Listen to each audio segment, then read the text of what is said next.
ദൈവതിരുനാമത്തിന് നന്ദിയോടെ സ്തോത്രം ചെയ്യും സ്തുതിക്കുകയും ചെയ്യുന്ന കർത്താവിൽ പ്രിയമുള്ളവരെ, അനുഗ്രഹീതമായ നല്ല ദിവസത്തിൻ്റെ രാവിലെ സമയത്തിനായിട്ട് കർത്താവിനെ സ്തുതിക്കുകയും ദൈവത്തെ മഹത്വപ്പെടുത്തുകയും ചെയ്യുന്നു. ലോകത്തിൻ്റെ നാനാഭാഗത്തിരുന്നുകൊണ്ട് ദൈവത്തിൻ്റെ വചനം കേൾപ്പാൻ ആത്മാർത്ഥത കാണിക്കുന്ന എല്ലാ പ്രിയപ്പെട്ടവരെയും യേശുക്രിസ്തുവിൻ്റെ ധന്യമേറിയ നാമത്തിൽ വിനീതമായ സ്നേഹവന്ദനങ്ങൾ അറിയിക്കുന്നു.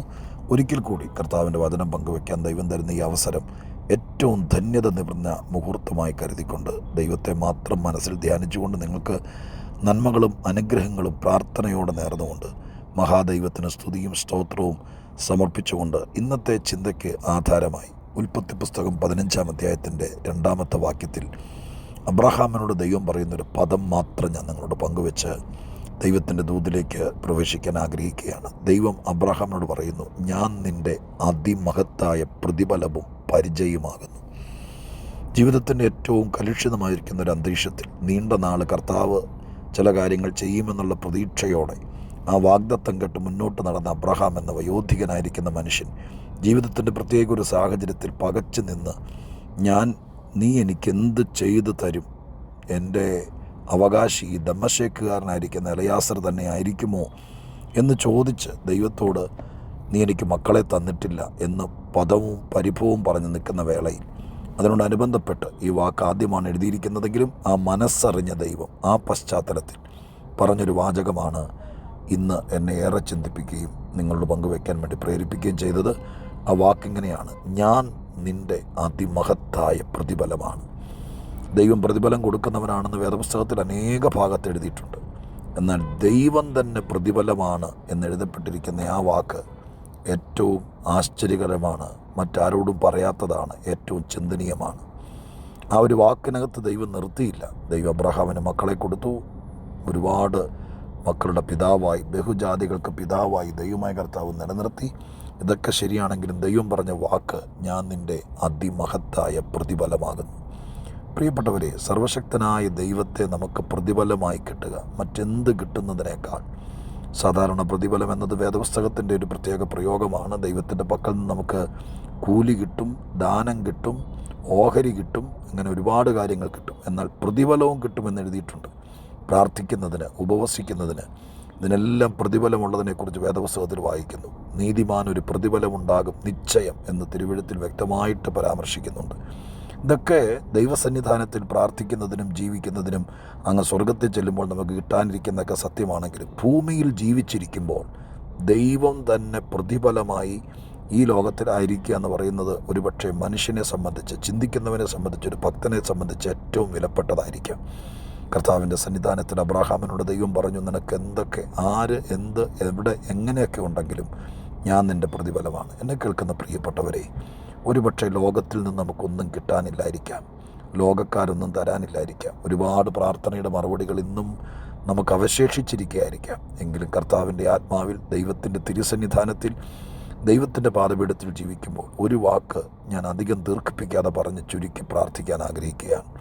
ഈ ഭൂമിയിൽ ഒരുപക്ഷെ ആരോഗ്യം നമ്മൾ വിചാരിച്ചതുപോലെ കിട്ടിക്കാണില്ല, രോഗസൗഖ്യം പ്രതീക്ഷിച്ച സമയത്ത് കിട്ടിക്കാണില്ല, തലമുറകളെ നമ്മൾ വിചാരിച്ചതുപോലെ ഒരുപക്ഷെ വളർത്തിയെടുക്കാൻ പറ്റിക്കാണില്ല, നമ്മൾ വിചാരിച്ചെടുത്തവർ നിന്ന് കാണില്ല.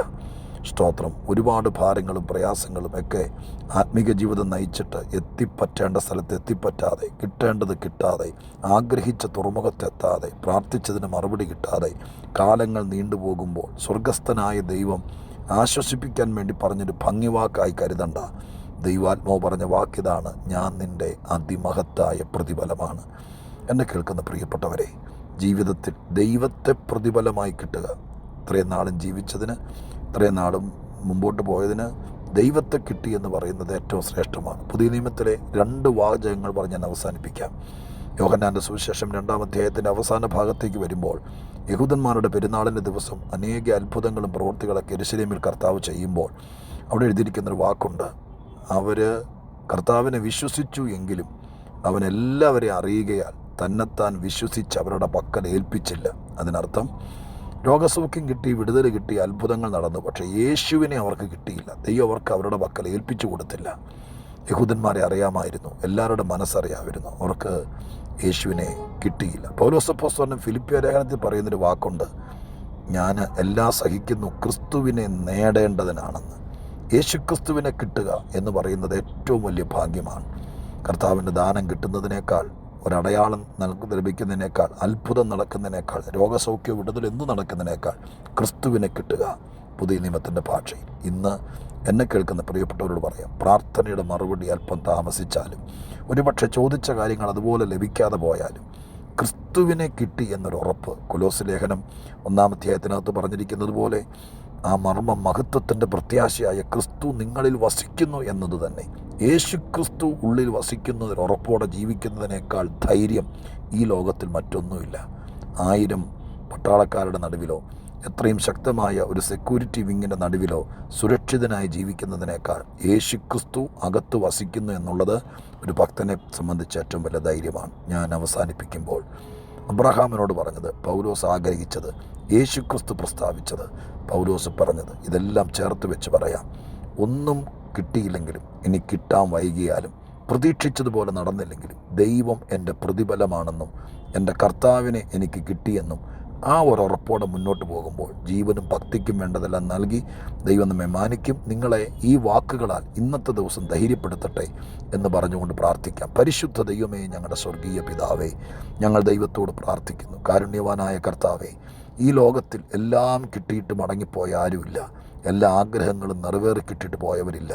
എല്ലാ പ്രാർത്ഥനയ്ക്കും മറുപടി കിട്ടിയൊരു ഭക്തനുണ്ടോയെന്നറിയില്ല. പക്ഷേ ദൈവത്തെ കിട്ടിയ ഒരുപാട് പേര് ഈ പ്രപഞ്ചത്തിൽ, ഈ ഭൂമിയിൽ ഒരു ജന്മം കിട്ടിയിട്ട് ഒരുപാട് നേടുകയും ഒരുപാട് ആഗ്രഹിക്കുകയും ആഗ്രഹിച്ചത് വെട്ടിപ്പിടിക്കുകയും ചെയ്ത ഒത്തിരി പേര് കണ്ടേക്കാം. എന്നാൽ ദൈവത്തെ കിട്ടിയ ചുരുക്കം പേരാണ്. കർത്താവേ, ഈ വചനം കേൾക്കുന്നവർക്ക് ദൈവത്തെ കിട്ടാൻ, കർത്താവിനെ കിട്ടാൻ, ദൈവം എൻ്റെ പ്രതിഫലമാണ്, ക്രിസ്തു എൻ്റെ അകത്തുണ്ട് എന്ന് ഉറപ്പോടെ ജീവിപ്പാനുള്ള കൃപ കൊടുക്കണം. എൻ്റെ മർമ്മങ്ങളെ ദൈവം വെളിപ്പെടുത്തണം. യേശുവിൻ്റെ നാമത്തിൽ പ്രത്യേകം പ്രാർത്ഥിക്കുന്നു. കേൾക്കണമേ സ്വർഗീയ പിതാവാം ദൈവമേ. ആമേൻ.